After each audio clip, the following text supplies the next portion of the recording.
Elon is taking the biggest risk here. It takes unlimited energy to propagate lies. You have to continually repeat them, and you have to continue to try and falsify information and hide the truth to keep lies afloat. And this simple purchase, you call it simple, the purchase of a simple website has literally cracked the matrix in real time, and it becomes extremely difficult now to run the psyops they were previously running and enslave the populace, which is their primary goal. So Elon is a hero, absolutely. And the risks you are taking, Elon, I don't think many people at home actually understand the gravity of the risks you are taking, because your ability to speak freely is heavily leveraged against your insignificance. You're only allowed to speak if nobody listens to you. And if you get big and people start listening, they're going to come at you hard. And I think, I'm not completely versed, but from what I understand, Elon's already suffering the lawfare tactics, which they're going to do. They're going to keep pulling out the hat to try and slow him down or stop his. Andrew, let me interrupt before I forget. I don't give him any attention. The same law firm that came after me with these PR firms, there is a 3-letter agency running this. Not all of them, but let's just say it starts with a C and it ends with an A. Sorry, go ahead, Andrew. Yeah, absolutely. And there's liberal NGOs which will sponsor agents of the Matrix. They'll sponsor females to end up in a house party and then lie to try and then put you in a Romanian jail cell and get you sitting with the cockroaches in a dungeon. And it's a very scary world where you get to a point where you're only trying to tell the truth, and they're going to punish you for that using endless lawfare. And this battle has only just begun. But the Matrix has truly cracked now, and it's going to be extremely hard to lie to us like they did before with X, the way it currently is. And I think it came at exactly the right time. I almost, without trying to sound pessimistic, there was a point where I kind of felt like I was losing hope. You couldn't tell the truth about anything. Everything was a lie. Everything from head to toe was a lie. And they're trying to lock us all back in our houses again. And we can finally talk about it. It's truly heroic. And Elon's taking massive risk, and the respect I have for him for doing that is enormous. Absolutely. I mean, this is what happened. I'm going to shut up because I want to hear from Elon, but this is so historic. Elon Musk's courage, and it's true, I'm saying, has broken the back of the globalists. They'll never be able to turn this around again unless they have a nuclear war. Elon Musk has broken their back. Yeah. Well, I guess some people are afraid to die, but I am not. That's and you know what? It's kind of crazy because I was talking to someone the other day and I was explaining. They were asking about my seizure, how they took all my houses, all my money, all my cars, blah, blah. And I said, you never truly own anything on this earth anyway. You can have a piece of paper that says you own it, but if you piss off the government structures, they just get a judge to stamp a different piece of paper and you no longer own it. The only thing you own is your soul and your integrity. And this is the one thing they cannot take away from you, no matter what they do to you. And that is the best feeling on earth. It doesn't matter if you can sell your soul to the devil and repeat what they want you to say, but then you truly own nothing. And I think that as history books look back on this pivotal moment when X was finally freed and the information of the world could finally be spoken freely, I really do believe we're on the right side of history. And if you were to ask me if there's anything worth dying for, it would be for the freedom of humanity and to be on the right side of history. So I agree with you absolutely, Elon. Yeah, absolutely. I'm just generally in favor of civilization and the furtherance of civilization. And I think we should always be concerned that we can regress as a civilization. And if you study history, you can just see the arc of one civilization after another as the civilizations rise and fall through history. We've been in a period of civilization rising very rapidly, but we should be concerned that we may be cresting, we may subside, and there are many times where I get late stage civilization vibes, and I'm just worried that maybe we're cresting as a civilization and perhaps headed for a fall. So, yeah. Well, I agree with you because I truly believe, and a lot of people have said this before me, this is not original idea, but I think as AI and machines and tech increases, a lot of people are going to be deemed useless by the overlords. And then you have to sit and decide, what are they going to do with all these people who have hopes and dreams and they want healthcare and they want a garden and they want a house to live in and they don't want to be treated like cattle? They're going to become extremely inconvenient. So I don't think many people at home understand that this war cannot be avoided. I've had a lot of people who understand why they threw me in jail in Romania and understood I've done nothing wrong. And they said to me, why do you take up this fight? Why you don't just delete your Twitter and disappear and drive a Ferrari all day? And I explained that this war cannot be avoided. You're either on the front line and you're fighting for something, or you're sitting waiting to die. You're waiting for the Mongol horde to come over the horizon and chop your head off. I There's no totally way out agree. of it. And just to throw this in there, if you read, and Elon, I knew you were doing great work. When I saw you 6 months ago at the World Government Summit, where they're all saying we're going to make everybody eat bugs and we'll make the decisions to put microchips in them, and you said, we don't want a centralized system. We want a diverse system. We want firewalls.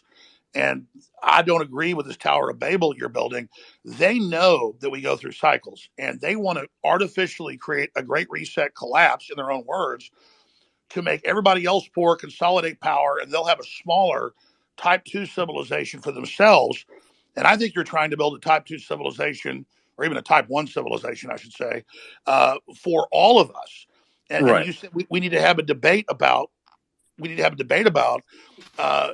interstellar. We've got to expand or Yeah. we collapse. And Elon Musk is saying, correct me if I'm wrong, you don't stay in stasis. You either expand or Correct. you collapse. They're Yes, exactly. artificially creating it. You, Sorry, you go ahead. either grow, or you collapse. You don't. The steady state is basically an impossibility. So you have to pick it. You have to make a choice. Do you want to grow civilization, or do you want to decline and collapse?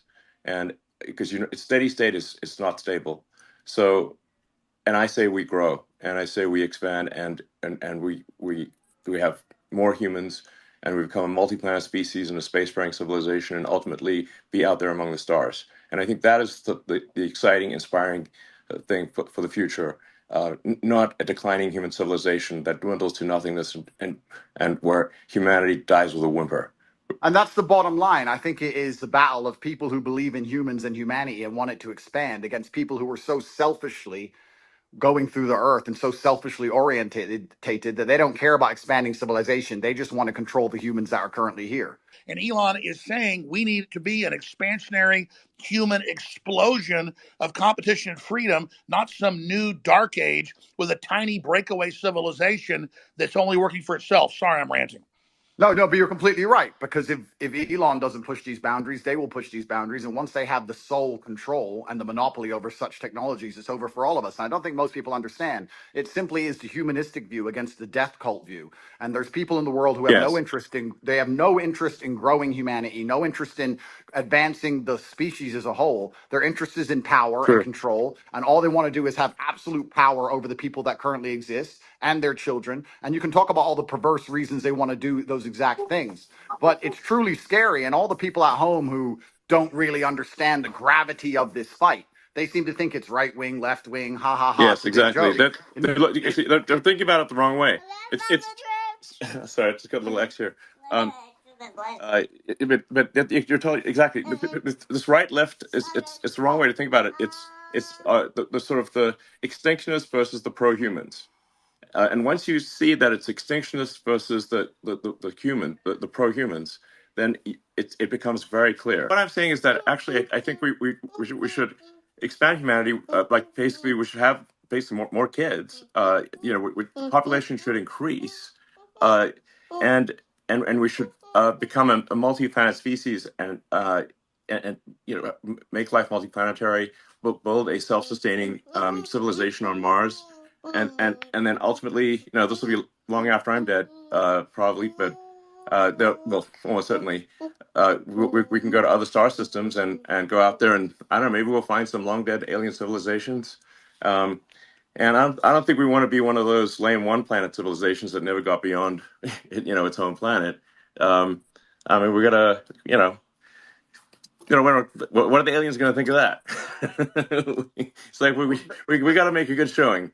Team Human, Well, let's yeah, go. and that would absolutely that would be LFG. certainly disappointing. But So it's essential, and truthfully, it's so amazing we'd even speak about these things. Only 2 years ago, you couldn't even speak about these subjects, but it's so pertinently obvious to anyone who pays attention, and it is scary. And expansion and humanistic views are certainly the way to progress, and it has to be done. There's no other way. Just like a business, just like you guys said, if you stand still, you die. And it takes a few brave people to break the matrix. You have to break the dam, and I think bravery is so important because it puts a crack in the dam, and it shows that if there's people out there brave enough to risk getting canceled, risk lawsuits, risk lawfare, then it's going to inspire bravery amongst the rest of the populace. And it becomes extremely hard to lie to brave people. And I think that that's one of the largest pandemics of Earth today is bravery. And when I say bravery, I don't mean that in any kind of negative connotation. Bravery is being full of love and loving the people around you and sticking up for your community and loving where you live and loving your country. And it's brave to do those things. And it's love What do that's the going to crack the globalists teach matrix in us? the end. Children are bad. We're ugly. Humans create all this racial division. They want us to hate each other, so we just Yeah. give up, roll over, so the globalists can have the future. I would just Yeah, and like I to think say the here, globalists are short-sighted too, because the thing is that you can't really separate yourself from civilization. So I think those who are sort of advocating like it's really I think it's just logical to be pro-civilization. You don't actually necessarily have to be altruistic. You just have to think long-term and say, obviously, you cannot exist in any good way without civilization. I mean, just watch one episode of Naked and Afraid, and see how much you want to go live in a forest by yourself. well, It's we're in it's a very it's not fun.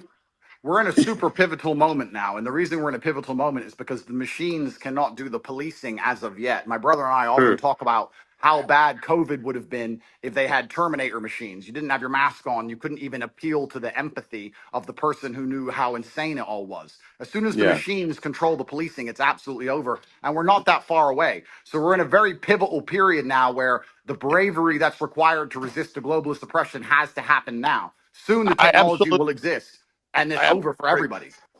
What would you call the debate and the discussion about a pro-human future? Just team humanity? Yeah, Team Humanity. Absolutely. That sounds good. But I think like something that is really important is like you just literally have to have kids, or there's no next generation. Alex, do you have kids? Yes, I do. I'm not as prolific as you, but I wish I was. They're the best thing in my life. I have four. Okay, great. And Andrew? I do have a few. I won't let you down, Elon. I'm coming. I'm Okay, coming to good. take over your title. I'm coming to take over. I'm doing my best. You know, I got to Okay. use my good looks for something. Well, I So, think we so, need to. so I I, think I I hear, think we ought to encourage people to have kids And and this just is the bottom line argument. This is what is so important. We just talked about how the globalists are ultimately selfish and only care Well, about look at their own power and most of the control. globalists don't have children, yeah, Of yeah, course, but because they're what here, happens selfish. here's the when you thing. have a child? You guys are all attacking the globalists, but if you ask a globalist, like I have friends who I would consider globalists, you ask them, their ideologies are aligned that they believe that somebody living across the world is just as valuable as somebody who lives in America. And I know, there's They've already arguments. enslaved the third world, and they're No, using them as no, but that's not how everybody who you would categorize as no, you're a right. There's a lot of globalist useful thinks. No, idiot globalists, but that's the not. globalists at the top are depopulationists. That's their Oh, so religion. so so maybe if you want to look at the top, you can say globalist at the top. Some of them might have that view, but if you just talk to an ordinary person who views themselves as a globalist, they're not saying, "Oh, I'm evil." They're not an evil person. They just have this belief that human being around the globe is equal. That's I would all call they're that an looking at. So internationalist. That's an internationalist. A globalist wants one world government run by corporations. yeah, well, A I mean, I think you can label them differently, but I think if you talk to somebody who's Well, a Henry globalist, they're gonna. Kissinger was a globalist. Zbigniew Brzezinski was a globalist. I'm not trying to be mean to you, but their number one rule is the Earth is too small. We can't expand.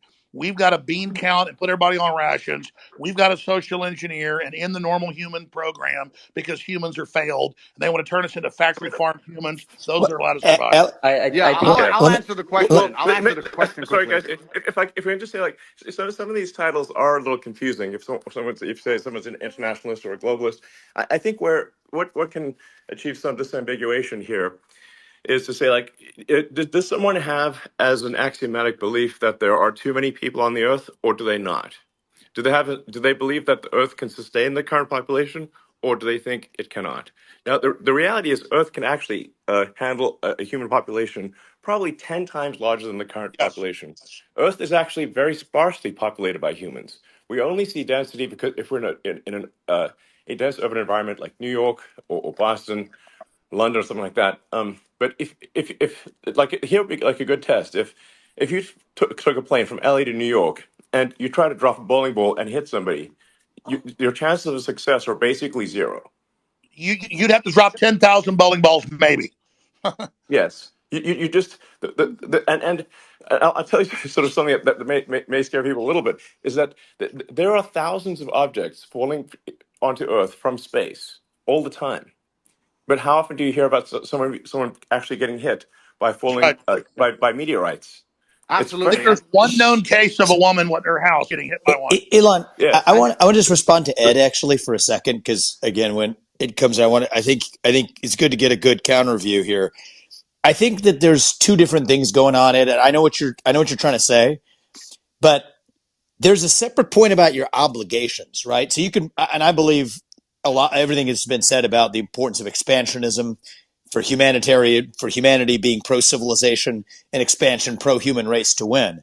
That's like a separate axis though from saying where are your obligations where you are, right? So we talked about procreation and family, then we talked about the nation. Well, look, I have two kids. As a father, my moral obligation, I believe, is first and foremost to my family. And then, let's say, as a president, my moral obligation is to the citizens of the nation that I lead. And then you can worry about hunger in the Congo or whatever else needs to happen in the Darfur or in other places. And so I don't think that you're saying necessarily that life. Charity begins at home. Charity Exactly. begins And at that's home. not saying that life abroad is any less valuable inherently. And so when you say like the globalist view is that all it's saying is that all life is equal wherever it is on Earth, it's not like I think an alternative view is countering that. There's also just a separate place in terms of where you're situated. Where's your obligation, right? Is as a father, it's to your family. As a president, it's to your country. And just because you believe that's the hierarchy of your obligations means somebody else is the leader of one of those other countries. And that's an obligation that they have too. But that's like a different Well, the discussion. neoliberals, Yep. the neoliberals in their own PR, they're the ones doing the worst things on the earth. They just say, "Oh, we want global government because we want to give Africa's representation." Then they lock them down for 3 years and starve 30 million of them to death, and then organize them to flood us as a political underclass. This is cold-blooded Henry Kissinger's State Department Memorandum 200. I mean, they've Yeah, got this Yeah, thing. it's not black and I think white there's though, two different right? So like, but conversations. what yeah. is black and Wait, what is but can we just? I'm sorry. what is Just black? Go can ahead, we? Andrew. Go ahead, Andrew, and then we'll go to Dave. Andrew. Okay. What I do believe is black and white is simply, if you read a history book, you'll see the worst things that humanity have ever done have been done with good intentions. That's what's so bad about evil acts, is that people Road to think they're hell. doing the right thing. And that's the most dangerous thing about it.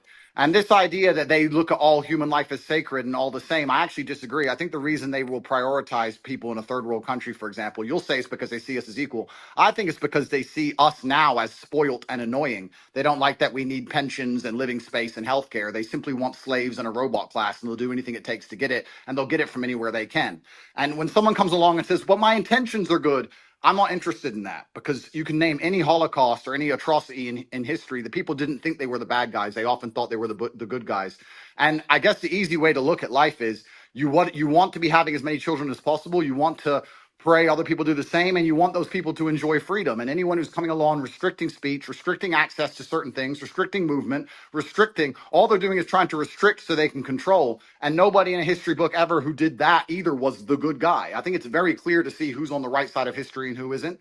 And I advocate freedom for everybody. If I had disagreed with absolutely everything Alex said, I'd still be glad he's back on X. And these people can't even handle a different opinion. Do you think they're going to allow the people of a different opinion to them to share water or share food or share anything else once they have And the absolute reason they don't control? want another opinion is they want to misrepresent what Elon Musk or Andrew Tate or Vivek Ramaswamy or any of. I'm telling you, they want us silenced so they can lie about what we said.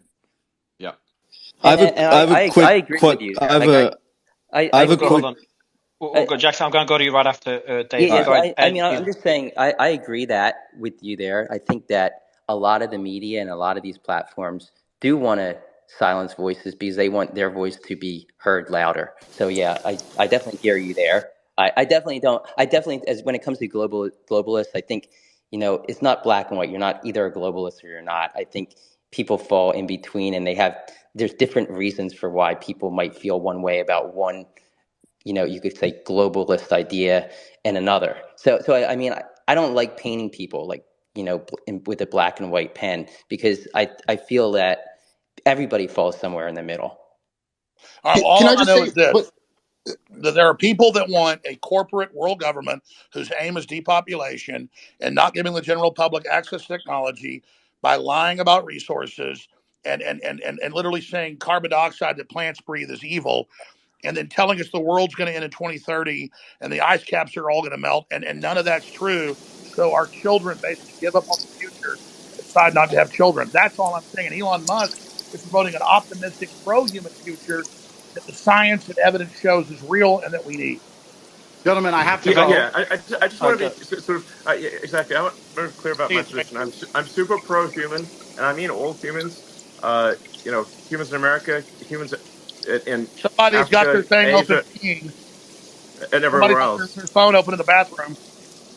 Yeah, Phone. that's Vivek. Vivek, that's your phone, Vivek. I'm not able to mute you, Vivek. All right, um, perfect. Go ahead, Elon. um, Sorry about that. so, well, I hope you feel better I now. feel great. Thank you. Sorry about that, guys. um, so yeah, I'm super pro-human, like for Team Humanity here, and I just think we want to make sure that people have a positive view of the future, like I think I encounter a lot of people who have actually very pessimistic conclusions about the future, and if you try to unpack that and say where does that pessimism come from, um, and I think like these are like good people, like they have good intentions. There are too many humans on the planet. This is false. Earth can easily sustain far more than the current population. Um, and but they've been told this thing and they've believed it, and it is false. I'm Now going to All sign right. I'm out, very I I'm gentlemen. very pro environment. Bye, Obviously, I Andrew. think I might have done more about more. I'm certainly I might have done more for sustainable energy than maybe any single human. So I would consider myself an environmentalist, but I also believe in physics and reality and not sort of being alarmist about things. Well, something you said was really smart, and because I've seen the equations. I'm not a mathematician or rocket scientist like you, but we need the fossil fuels to get to the new technologies and that is transfer over. true. You can't cut Yes. them all off and then not have it. They're blowing up the bridge that gets them there. Yes. Gentlemen, Andrew. what I would I like to say, Go ahead, Andrew. my final point, I would like to say, I often get asked by people who follow me, they say, who do you think who controls the world? Who do you think the Matrix is? And I use the Matrix as a very simple way to explain that they purport a false version of reality that everyone buys into to keep your mind occupied so they can extract your body heat from you for the soulless machines, which are essentially the globalists we're talking about. And I try and say that I still believe that we run the world. There's a lot more of us than them. We still control the world. It's just down to what we will accept and what will allow them to do to us. And that's why bravery is so essential and so important. And I know I can come across as brash with my No, message, but no, you're not. You need to when I'm stop telling giving up 16 our year power. olds when I'm telling 16-year-olds to go and get rich and buy a fast car and train hard and go to the gym, etc., because these young men are far less likely to blindly comply, and it's extremely important that they don't psyop the next generation of young masculine youth. And And that's why we the still, system was scared of you, Andrew, because you were I, doing an extreme version of it to shock them out of it, to show them how to have a destiny, how to have desire, how to want to be into the future. And then that's the well, same thing in a different way that Elon's doing it. you're right. We still control the world, and it's down to what we will accept. And it's going to take bravery and love. You need to love the people around you, and love the human race, and love the place you're from. And I just want to wrap up by saying that I would never kill myself. And if they put me back in that dungeon to starve, I hope you will all do your very best to get me out.